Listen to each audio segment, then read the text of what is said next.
Nazaya yo Yesu. Opona ngai pona tatola bilembo ya bolingo boyo kati na bato.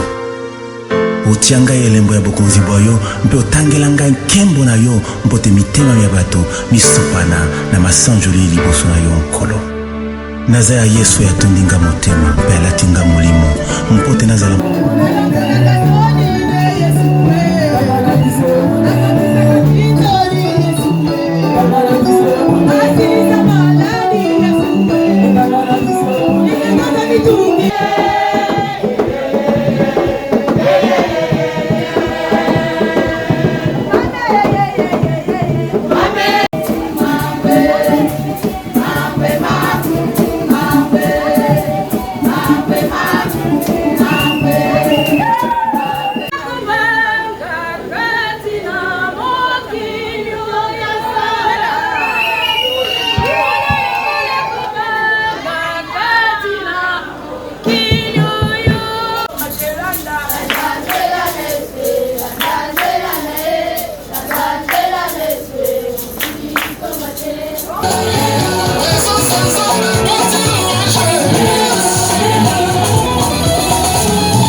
il a déjà été vraiment, maman Joséphine, papa pasteur, maman Nassi, vraiment, la personne merci, exemple, pour moi, pas me lever vraiment. Doit ingérer l'armée de l'Éternel. Moi, je vais me battre avec elle. Alléluia. Amen. Alléluia. Amen. Alléluia. Amen. Qu'est-ce que David avait utilisé pour combattre Goliath? C'était une grosse pierre. Non. Une petite pierre. Alléluia. Amen. Est-ce qu'il y a quelqu'un qui a compris quelque chose? Qui va méditer cette chanson à la maison. Ça va augmenter ta foi. Et Dieu bénit ce chanteur-là. Pourquoi il avait chanté sous l'inspiration de Dieu. Solo on dirait ayemba ki penza na lotomo ya Nzambe. Dans ce monde, nous avons toujours des problèmes. Mokili oyo tozwani kaka na mikakata. Nous avons des guerres, des difficultés. Tozana bitumba na bokabwani. Et c'est pourquoi nous naissons avec des mains comme en position de guerre. Yango moni maboko na biso etikala kaka ya kongumba ma lokola babundi. Non, quand nous naissons. Tango tobotama. Maboko ebotama ya kongumba. Des pointes de main. Bébé abotama kana maboko ya kokangama. C'est une intention de combat. Et la dit ayaka na lolenge ya kobunda. Je vous salue tous au nom du Seigneur Jésus. Alléluia. Nous allons entrer dans les messages. Mais j'aime prendre les exemples de la nature. Parce que c'est lui qui m'avait appelé. Jésus-Christ m'a dit. Et si tu ne comprends pas les choses que tu vois, tu ne comprendras non plus les choses que tu ne vois pas. Ce que tu vois, ça a déjà existé. A une source. Donc la source, c'est Dieu lui-même. Dieu est invisible. Mais il se donne le corps pour se faire voir. Il nous parle de plusieurs manières. Mais si tu as son esprit, tu comprendras la voix de Dieu et la voix du diable. Parce que Satan utilise la parole de Dieu. Et dans la parole de Dieu, il met toujours des virus là-dedans. Mais si tu as l'Esprit de Dieu, il verra les microbes que Satan met dans la parole de Dieu. Parce que la parole de Dieu est pure. Elle est sans tache ni ride. Elle est parfaite. Dieu n'a seulement une seule parole. Il n'a pas plusieurs paroles. Il a seulement une parole qui sort dans sa bouche. Mais plusieurs bouches peuvent avoir la parole de Dieu, mais avec des microbes. Quand Dieu parle, cette parole est irrévocable. Nous connaissons les serpents. Qui ne connaît pas les serpents? Nous connaissons les serpents. Et les serpents met aussi au monde. Quand il met au monde ses petits, il ne leur donne pas le lait maternel. Il les laisse se débrouiller eux-mêmes. Et jusqu'à ce qu'ils vont grandir. Il y a quelqu'un qui a compris. J'ai dit le serpent, il met aussi des petits au monde. Mais il n'a pas de mamelles pour nourrir ce serpent. Quand il les met au monde, il lui dit directement débrouille-toi. Moi je n'ai pas de sang. Et le serpent va grandir. Il va se nourrir de quoi? Il va se débrouiller. Alléluia. Amen. Alléluia. Amen. Est-ce que vous connaissez la poule? Nous connaissons la poule, n'est-ce pas? Parce qu'on vend les poulets ou les poussets, c'est pourquoi les poules ne peuvent pas pondre des œufs.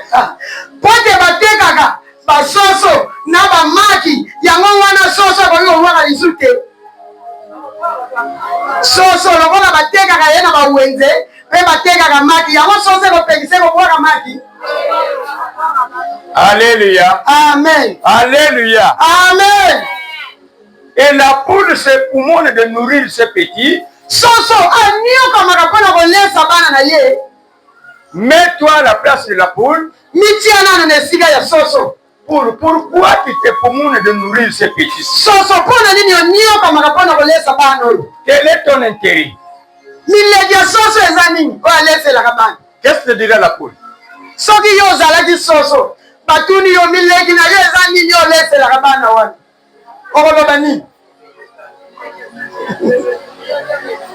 Je dis que parce qu'on vend ces petits, donc la poule ne va plus encore mettre dessus.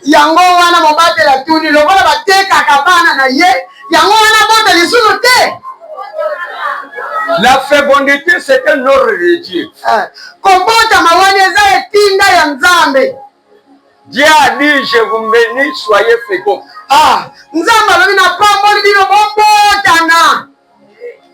Alléluia. Amen. Alléluia. Amen. Est-ce que vous connaissez les lions?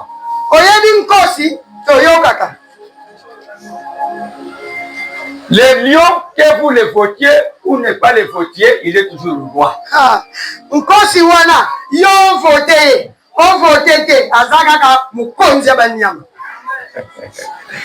Alléluia. Amen. On appelle les rois de la forêt. Qui l'avait voté?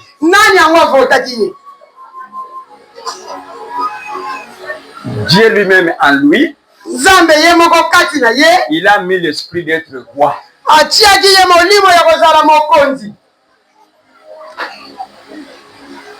Je peux donner beaucoup d'exemples. Vous connaissez les pèlerins? Ça se trouve quand vous allez à la savane vers les 17h, vous entendez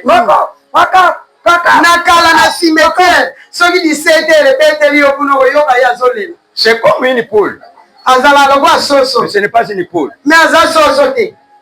qui a des pieds jaunes. Makolo na ye eza ya motani. Et il est très rapide. Atamulaka mbangu. Vous savez, vous pouvez prendre ces œufs. Okoki kozwa mati na ye. Vous mettez sous la poule pour couver ces œufs-là. Ovandisi yango epai ya mati ya soso po Et ete la soso poule va ateka. éclore ces œufs-là. Soso pe akoki koteka. Et les yango. petits vont commencer même à vivre avec cette poule-là. Bana na ye pe oyo bakovanda elongo na mama soso Mais we. au jour Me mokolo où elle entendra la voix de sa propre mère, akoyoka mongongo ya mama na ye mpenza. il fuit la poule, il s'en va à la poule. Akokima soso ake zamba. Alléluia. Amen. Peut-être vous ne connaissez pas. Bozo sosola te. Au jour, elle entendra les cris de sa mère dans la savane. Mokolo akoyoka mongongo ya mama na ye na zamba. Elle fuit la poule et suit sa mère. Akokima mama soso akokolaki ye akekolanda mama na ye na zamba. Alléluia. Amen. Alléluia. Amen. Alléluia. Amen. Il faut connaître la sagesse de Dieu. Esengeli koyeba mayele na nzambe. Vous savez l'aigle. Oyebi ndeko babengi aigle. Oh. L'aigle dans la forêt cherche toujours l'arbre qui est plus haut Pongo na zamba alukaka nziete ya mulai. pour mettre ses œufs là-bas. Po ete atia zala na ye atie maki na kasi. Parce que là, il sait que personne ne montera. Po oyebi ke na musika kuna moko akokomata kuna te. Et pourquoi il est là-dessus? Pona nini atie likolo kuna? Premièrement, pour protéger ses enfants. Pona kobatela bana na Et en ye. second lieu, Ya mibale il sait qu'au jour ayebi ke mukolo où la trompette sonnera, oyo kelele kobeta. moi je serai premier au ciel Ngai mutu ayambo na komata likolo. pour rejoindre déjà Dieu. Pona ke kutana na nzambe mutu alikoso. Alléluia. Amen. Alléluia. Amen. La parole de Dieu, premièrement, c'est pour le royaume de cieux. Ah, maloba na nzambe ya yambo.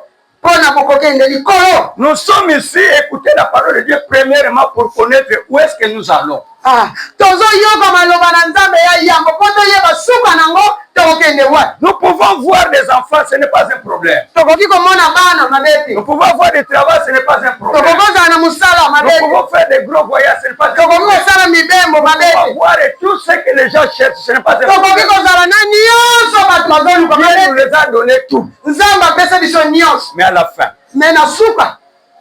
c'est le ciel qui nous attend. Ah, lola nde ezozela biso.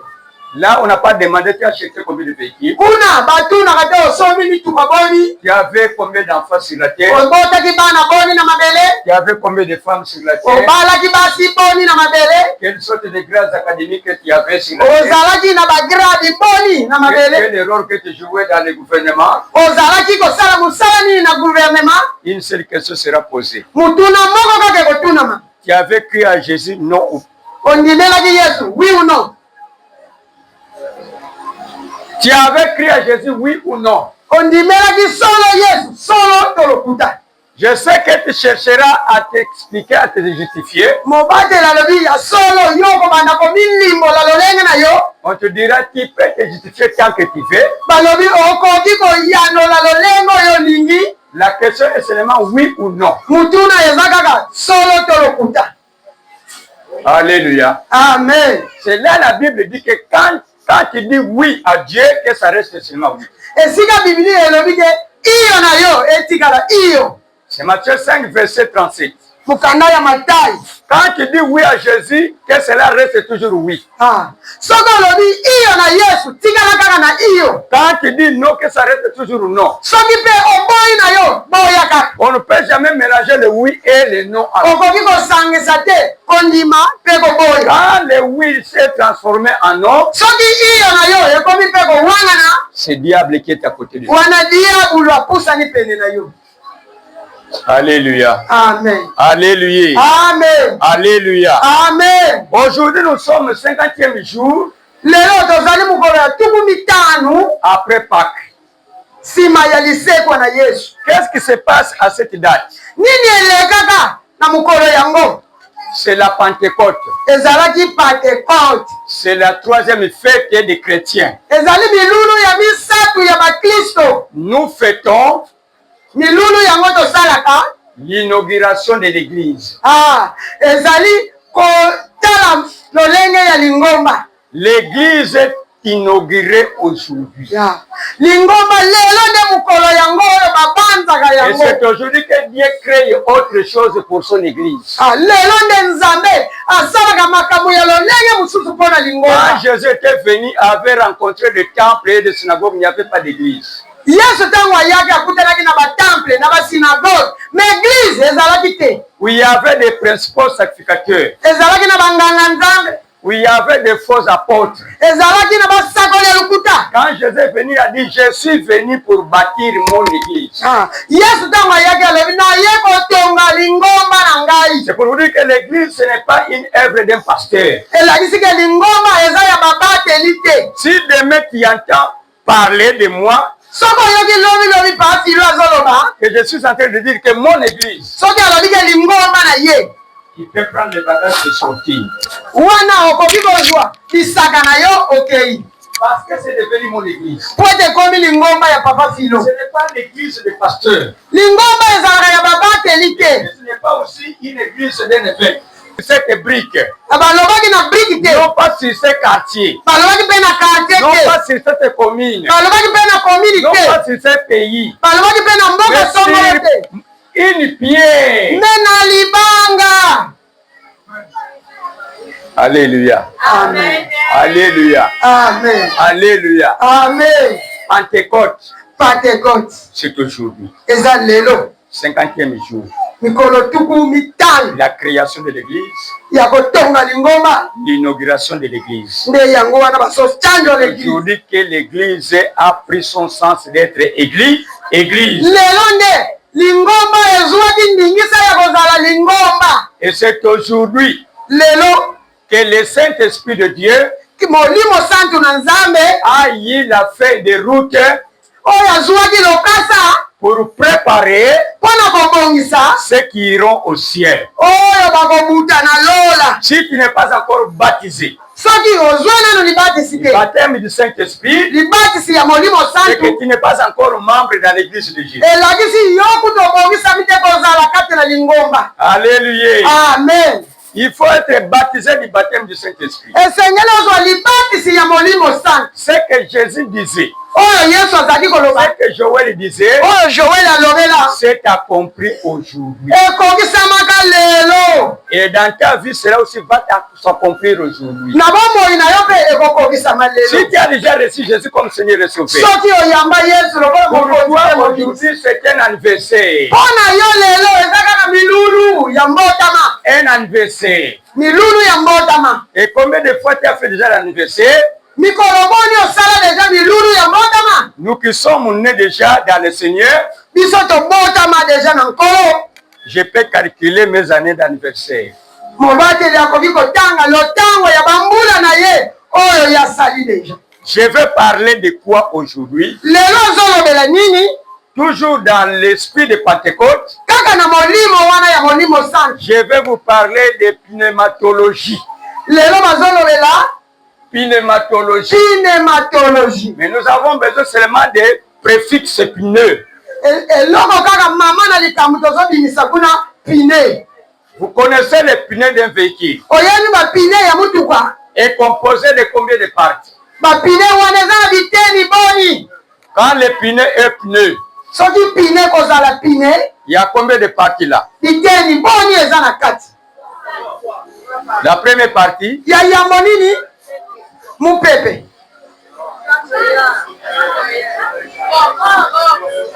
la première partie d'un pneu, Écorce. écorce. Deuxième partie, Chambre ye.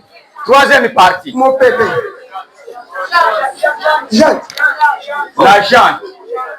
Il y a seulement trois parties, mais il y a une partie souvent qu'on oublie. Chambre ye ya l'air là. Dans la chambre, dans la chambre.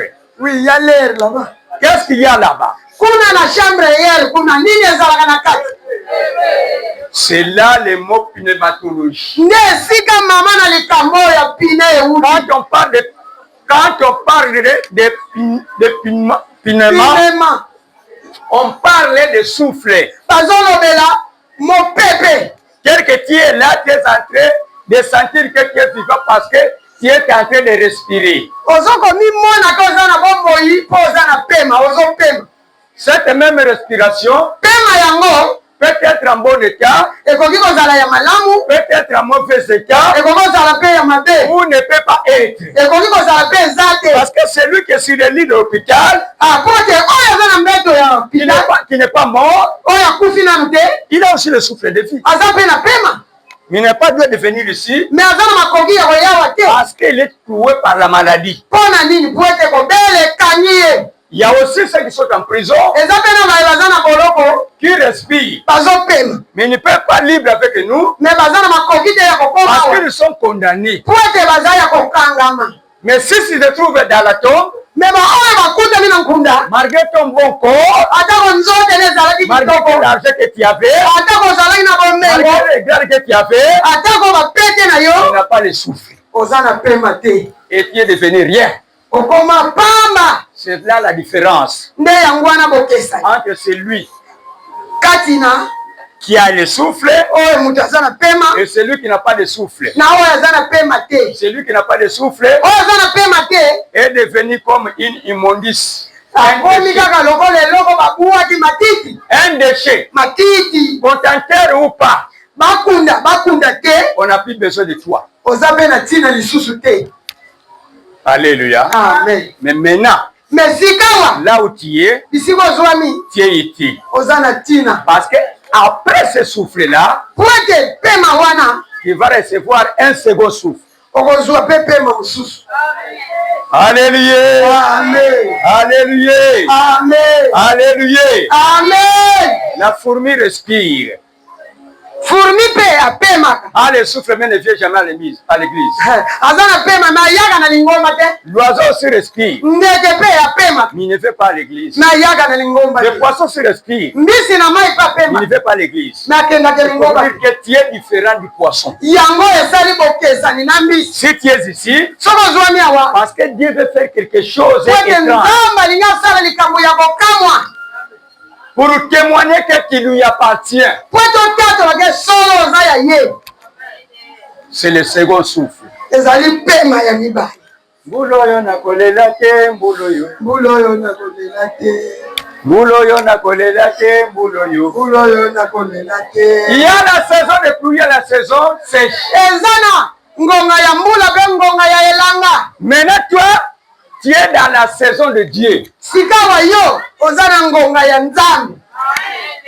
Ce n'est pas la saison de pluie que tu connais. Oza na mbula te oyo oyebi, Ce n'est pas la saison que tu connais. elanga mpe te Mais oyo nous oyebi. sommes dans la saison de Dieu. Me toza na ngonga ya nzambe. Cette saison-là, c'est la saison du Saint-Esprit. Ekeke yango ezali ya molimo santo. C'est là où on parle de pneumatologie. Nde esika bazolobela pneumatologie. C'est une branche théologique Ezali eteni ya théologie qui étudie le Saint-Esprit de Dieu. oyo bayekolaka molimo santu na nzambe. Parce que ndeko moko alobaka kelasi ya kokota molimo ezalaka te ayemba yango lisusu Te ayembaka te, atika yango mpo na nini? bato bakorige ye. Parce qu'il ne connaissait pas la pneumatologie. Ye asosolaki na ye te. C'est pourquoi beaucoup de chansons, Yango banzembo ebele il faut avoir le Saint-Esprit pour connaître pourquoi c'est esengeli ozala na molimo santu ya kososola oyo motu wana azoyemba. soki koyemba banzembo ya Mathieu Samuel Soko ozoyemba yango ya mama. olelaka na yo ntango nyonso depo kufula papa na mama azonga lisusu Wapi? atikaki yo na makolo te, Na makolo, atika yo na maboko te, na maboko, atika yo na misu te, na miso, atika yo na matoi te. na matoi. Nini susu oyo esengeli ya azonga mpo ya kopesa? Aya kobalisa. Alléluia. Amen. Ce qui lui manquait, c'est le Saint-Esprit en ce moment-là. Oyo ezangaki ezalaki molimo santu na Il avait chanté selon la chair. ayembaki kaka na bonzoto. Oyebi banzembo mosusu bolandaka eza banzembo moko ozotasika motu oyo nano ayebi ne nzambe te. Oui. Mama Esther koni mawananga mawananga mawananga nabomoinanga mawananga Mawananga. mawananga mawananga nabomoinanga. Est-ce que la Bible nous dit comme ça? Non. Paul a dit réjouissez-vous toujours dans le Seigneur. Paul alobi bosepela ntango nyonso na nkolo. C'est Philippiens 4:4 et tu vas lire à la maison. Kende kotanga na mukala na Philippe. Paul ne veut pas cette chanson-là. Paul alingi nzembo wana te ya mawa. Cette chanson-là régnait Nzembo wana soki ezokoba parce que les consolateurs n'étaient pas encore venus. na ngoma wana mosikoli ayabi te. Maintenant, nous avons les consolateurs. Sikawa mosikoli aya. Il a toujours dit les consolateurs. Consolateur elingi koloba nini? Il a toujours dit ceci. Alobaki boye. Ne crains pas. Kobanga te. N'aie pas peur. Kobanga te eloko te. Prends courage. Zwa makasi. Lève-toi, marche. Telema pete. Alléluia. Amen. Koya koyemela nga banzembo mosusu nabanda kokanisa mama na nga akufa papa na nga akufa après namoni mokilo eza mabe na kufa na nga lisusu Banzembo matanga. manzembo matanga Oui. mutu alelaki na ye mapinzo ne sesilaki nango yo oye me nga si nalelaki si na si Na silisi. aoya kolesanga lisusu po te nakangama Atigelo malade. on nous dit réjouissez-vous tout le monde dans le Seigneur. Alors dit sepela elongo na Yesu. C'est le Saint-Esprit qui donne la joie. Eza molimo santu ne pesa ke sengo. Le Saint-Esprit donne la joie. Molimo santu pesa ke sengo. Parce que c'est lui qui connaît le cœur de Dieu. Kwete yenda yebi motema na nzambe. Il connaît tout ce que Dieu a préparé pour nous. Ayebi o nyonso nzambe abongisa pona C'est lui qui prend en Dieu et il nous redonne. Yenda zwa ke pa ya nzambe pa pesi biso. C'est pourquoi il est appelé conducteur par excellence. Yango na babengi ye motambusi ya Il motambusi. nous conduit dans la vérité tout entière. Otambusaka na bosolo na mobimba Il na ne mo. parle pas pour mentir quelqu'un. Alobaka mpona kokosa mutu. Lui, sa langue, c'est la vérité. Ye lolemo na ye bosolo. Jésus disait la vérité, Yesu bandako loba bosolo. mais il laissait des points de suspension. Ah, mais azalaki kotika kaka madodo. Parce que ce n'est pas réservé à lui, Elakisi. mais c'était réservé au Saint-Esprit de Dieu. Elakisi ebatali kaka Et quand lui viendra, il va vous conduire dans la vérité tout entière. abandako loba ye ntango akoya komema bino na bosolo Il na ne mobimba. parlera pas de lui-même. Akobanda komilobela na lolenge na Il ye. prendra ce qui est en Jésus Mais abandaka kozwa ye eza na ye. et nous l'annoncer. Mpe koyebisa biso yango. Jésus a dit, Yesu alobaki. mon Père, Papa na ngai ne donne jamais le serpent, akoki kopesa nioka te. ni une pierre. Ata Il kolibanga. donne toujours quelque chose de bien. Apesaka eloko ya malamu na Donc mokili. tout ce qu'il a réservé pour ses enfants, ce sont des choses qui sont bonnes. Biloko nyonso abomba mpona bana na ye Il eza ne malamu. le donne pas n'importe qui. Apesaka na mutu nyonso Il te. peut lire Matthieu chapitre 15. Okoki koke kotanga na wana On mokanda nous parle de la femme cananéenne okomona lisolo ya mwasi na kanana qui n'était pas de la tribu. oyo azalaki mutu ya mboka yango te Qui était venu à Jésus demander une guérison. oyo ayaki epai na yesu kolukola biko. Jésus avait dit, Yesu ayebisi il ye n'est pas bon eza malamu de te prendre le pain des enfants ya kozwa mapa ya bana et de le donner aux petits chiens. mpe kopesa babana bambwa. C'est pour vous dire que Jésus a toujours de bonnes choses. eza ya koloba te yesu azalaka na biloko Mais ne malamu. sois pas un chef pour mériter les choses de Dieu. amen aza mbwa te oyo akoki kozwa biloko na Les Nzambe. chiens qui vomit et qui mangent encore ce qu'il a vomi. po ete mbwa asanzaka mpe alie lisu bisanzi na ye. Jésus-Christ nous a déjà pardonné. yesu si alimbisa biso. Nous ne sommes plus sous la condamnation. toza lisusu ya kobakama na masumu Et te. d'ailleurs, il est expliqué que nous sommes intouchables. musika soki otangi na biblia alobi toza bato bakoki kosimba te. C'est lui qui te touche. oyo akokosimba yo A touché la prière de Dieu. asimbi lisu na nzambe. Là, c'est le Michée chapitre 7 qui le dit. amen Donc là où tu es, yebake bisika ozwami tu n'es pas comparable à quelqu'un. okokoli na mutu songolo te. Tu es unique. ozali kaka yo. Tu peux te comparer à moi. okoki kokokisama Mais tu ne peux pas avoir la même taille avec moi. okokozala molai moko te na Tu peux mokate. te comparer à moi. okoki kokokana na Mais tu ye. n'as pas le même âge avec moi. okokozala bambula Tu moko peux te na te ye. comparer à moi. okoki kokokana na Mais tu ne ye. peux pas parler parfaitement comme moi je parle. mais okoki koloba lolenge mobatela alobaka te. C'est-à-dire que là où tu es une pièce unique. elakisika bisika ozwami oza kaka yo. Si tu te détruis, soki omibebisi il n'y aura pas une seconde pièce qu'on va remplacer là. ekozala lisusu mosusu. Alléluia! Amen. Alléluia! Amen. Alléluia! Pasteur Mamboué, tu es une pièce unique. Vous pouvez être des jumeaux. Mais vous n'avez pas les mêmes bénédictions. Et c'est pas plus loin Jacob et Esaü. Ils sont nés le même jour. Ce n'est pas obligatoire que parce que tu es né le premier né, c'est toi qui dois avoir la bénédiction.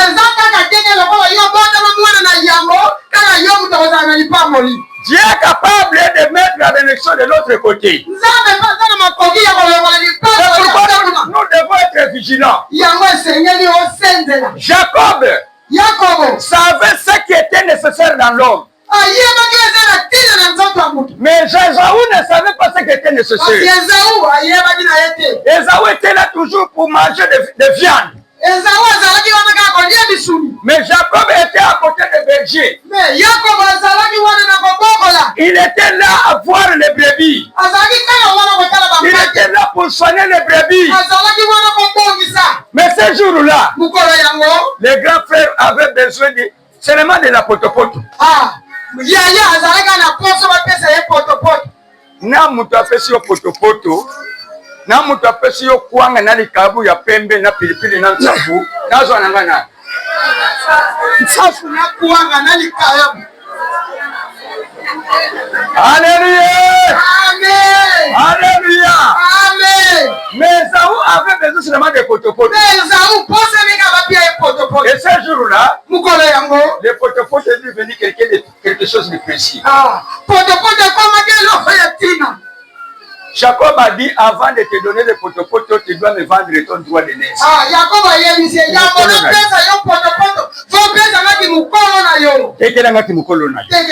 Est-ce que maman se monnaie qui me colle? Jamais. Non, c'est moi qui me colle. Mais Jacob, vous voyez qu'il me colle. Que Yaya qui me colle aussi. Comme Esaü ne voyait pas, allez potopoto, nzokande, na mama azola potopoto, azola pandai, nzamba lubi ok, yo moko teki ki mokolo na. C'est pour te dire tout simplement, ce n'est pas l'imposition de mais qui fait toujours communiquer les bénédictions. Il y a des gens que Jésus a béni sans leur imposer les mains. Et Jacob avait béni ses enfants sans leur imposer les mains. Il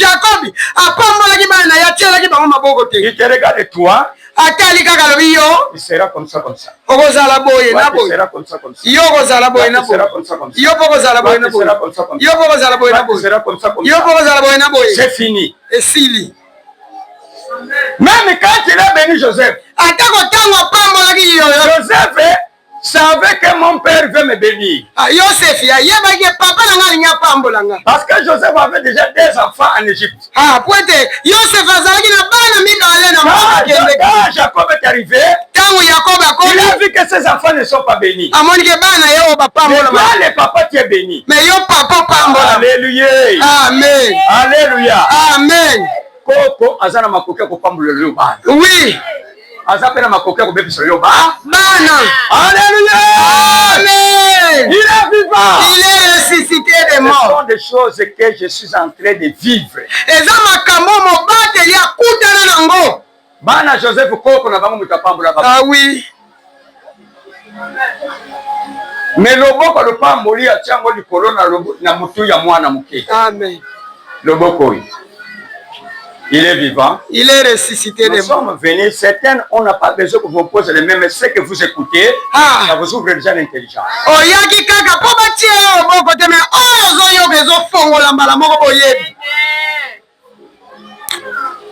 Nous parlons de pneumatologie. C'est la science qui étudie l'esprit. Dans la pneumatologie, dans l'esprit, il y a des choses qui sont cachées là-bas. Souvent, quand nous prêchons sur la Pentecôte, on est superficiel. On n'entre pas dans la profondeur.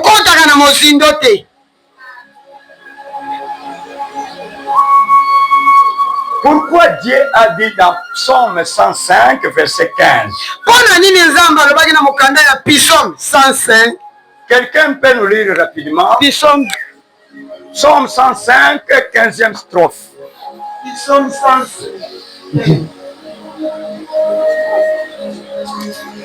Psaume 105, verset 15. 15e strophe. Psaume chapitre 105, verset 15, je lis ça. Ok. Ne touchez pas à mes rois. Kosimba. Ne touchez pas Amewe. Kosimba te basantu nanga. Tu t'arrêtes facilement. Ne touchez pas. Amewe. Là, on parle de l'onction. Kuna bazolo bela na lotom. Et aujourd'hui, l'onction est venue en vogue au Congo. Lelo na Congo ekomi poisa. On les vend dans des églises. Bakomi koteka ngona mangomba. Soi-disant, ça guérit. Balobi ke bikisa. Hier même, je m'étais rencontré avec quelqu'un qui avait un bidon d'eau. Lobi mobate la kunde meki na mutu na bidon ya mai. Comment j'avais su que cet homme-ci, Lolenge ni na sosola ke mutu oyo. il va dans cette église qui injure les autres. Akena mangomba oyo ezofinga baninga. J'avais vu une photo qui était avec lui. Amonaki na kingo na ya lati mutu. Et j'ai posé la question, pourquoi c'est bidon d'eau? Atune pona nino memi mario. Et d'où tu viens? Outi wapi? En voyant seulement les images, Kotala ye kaka na lolenga j'ai salaki. compris là où il est venu. Mbala moko sosoli bisika. Je n'ai pas voulu aller en profondeur. Akongeki kokota na mozindo te. C'est qu'on leur avait donné ce bidon là pour boire à la maison. Bapesaki ye bidon yango mpo bakembela na ndako. Et aussi là, Amen. na 0 heure bidon ya mai ici. Esili. C'est quoi ba démon baso menacer kaka na libala. Aha. Alléluia. Amen. Alléluia. Amen. On a besoin du Saint-Esprit seulement. Na posa ya molimo santu kaka. Le Saint-Esprit n'a pas de limite. Molimo santu aza na ndelo te. Il n'a pas de bidon pour l'amener. Aza na posa ya bidon te bamemela Mais ye. Dieu a trouvé comme bidon, c'est toi-même. Ye asosola bidon ezaka yo mutu. C'est là on dit que tu as le temple du Saint-Esprit. Yango balobi ke ozali ndaku ya molimo santu. Je suis le bidon du Saint-Esprit. Naza bidon ya molimo santu. Cette eau-là se trouve à moi. Mai wana bazoka eluka ezwami Ce n'est pas question d'aller la puiser quelque part. eza ya kokende kotoka te na bisika songolo. C'est ça qu'on appelle l'idolâtrie. Yango balobi likeko. Vous voyez l'idolâtrie qu'on représente l'image de Marie. Mais l'image de Marie a pris plusieurs formes. Bakolakisa yo ekeko Malia. Malia yango eza na lolenge ebele. Alléluia. Amen. Tu critiques les catholiques, toi-même tu es dans les catholiques déjà. Ozolobela bakatoliki na yo moko mpe okoti kuna. C'est ce que Osée avait dit le petit prophète. Yango wana mwa mosakoli Ozee alobaki. Mon peuple Bato na ngai périt bazobunga faute. Pona nini? On n'a pas dit qu'on n'avait pas de connaissance. Balobi teke oza na boyebi te. On avait la connaissance, Oza na boyebi. mais dans cette connaissance, il y a des fautes. Mais na boyebi wana eza na bameba. C'est là qu'il y a la parole de Dieu où on a mis le virus. Maloba na Nzambe eza nango. Il y a des infections. Amen. Quand vous vivez cette eau-là, Tango komela mai yango. tu augmentes l'infection à toi. Omatisi kutu. Parce que ce n'est pas la parole de Dieu. Amen. Et comme les parents Lokola baparent ont rejeté la connaissance, babuaka boyebi. Dieu aussi avait dit que même vos enfants aussi, je les rejetterai. Nzambe balobi ata bana na bino na kobuaka bango. C'est ce que Ézéchiel avait dit, quel père, quel est, Fils, quelle mère, quelle est. fille. Nous parlons d'épinement. Tozolobela epinement. Dans l'épinement, Kuna epinement. il y a ce qu'on appelle aura. Bazolobela eloko moko ora. Comment je peux l'expliquer aura? Lolenge nini bakoki kolimola yango. Je vais faire un déplacement. Mobateli akoki kotambola mokie. Vous voyez ce micro ici, il n'y a pas un fil. Omoni ke elobeli oyo eza na singa te. Mais ce que je dis, ça sort là-bas. Kasi oyo ezoloba ezouta kuna. Il n'y a pas une communication visible avec les instruments. Eza na singa moko te ezosangisa na yango kuna. Mais ce que je dis, Kasi oyo ezoloba qu'il entend ozoyoka yango à travers